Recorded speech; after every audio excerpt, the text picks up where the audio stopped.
പലയിടത്തും ടിക്കറ്റ് കിട്ടാതായി. യുവാക്കളുടെ വലിയ നിര തന്നെ ദേവിയുടെ മാദക സൗന്ദര്യം ആസ്വദിക്കാനായി ഇടിച്ചുകയറി. പടത്തിലെ ഹോട്ട് സീനുകൾ മുൻനിർത്തിയുള്ള പോസ്റ്ററുകൾ പ്രത്യക്ഷപ്പെട്ടതോടെ ഹൗസ്ഫുൾ ബോർഡുകൾ തൂങ്ങി. കരിഞ്ചന്തയിൽ പോലും ടിക്കറ്റ് വിൽക്കപ്പെട്ടു. അങ്ങനെ റിലീസ് സമ്പ്രദായം ചിന്തയിൽ പോലും വരാത്തൊരു കാലത്ത് തിയേറ്ററുകളിൽ തരംഗമായി ഇണ. എന്നാൽ ഇതൊന്നും നായികയ്ക്ക് ഗുണം ചെയ്തില്ല. ഇണ തിയേറ്ററുകളിൽ തകർത്തോടിയ കാലത്ത് ഇതൊന്നും അറിയാതെ മദ്രാസിൽ ജീവിതം നിലനിർത്താനായി പെടാപ്പാടുപെടുകയായിരുന്നു ദേവി. പലതരം ജോലികൾ ചെയ്തു, പല പ്രതിസന്ധികളിലൂടെയും കടന്നുപോയി. എന്നിട്ടും സുരക്ഷിതമായൊരു സ്ഥാനത്തെത്താനായില്ല. ദേവി എന്ന നടിയെ മുഖ്യധാരയിൽ നിന്ന് ആരും തിരിഞ്ഞു നോക്കിയില്ല. സിനിമാ വാരികകൾ അവരെക്കുറിച്ച് എഴുതിയില്ല. അവർക്ക് വഴിത്തിരിവ് നൽകിയ IV ശശി പോലും പിന്നീടൊരു സിനിമയിലേക്കും ദേവിയെ ക്ഷണിച്ചില്ല. ക്രമേണ മറവിയുടെ ആഴക്കയങ്ങളിലേക്ക് മെല്ലെ മാഞ്ഞു പോവുകയായിരുന്നു ദേവി.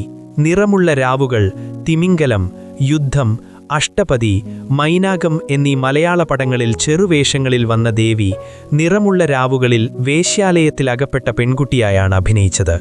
തമിഴിലും ചില സിനിമകളിൽ അവർ അഭിനയിച്ചിട്ടുണ്ട്. എന്നാൽ അതൊന്നും ശ്രദ്ധേയ ചിത്രങ്ങളുടെ ഗണത്തിൽ വന്നില്ല.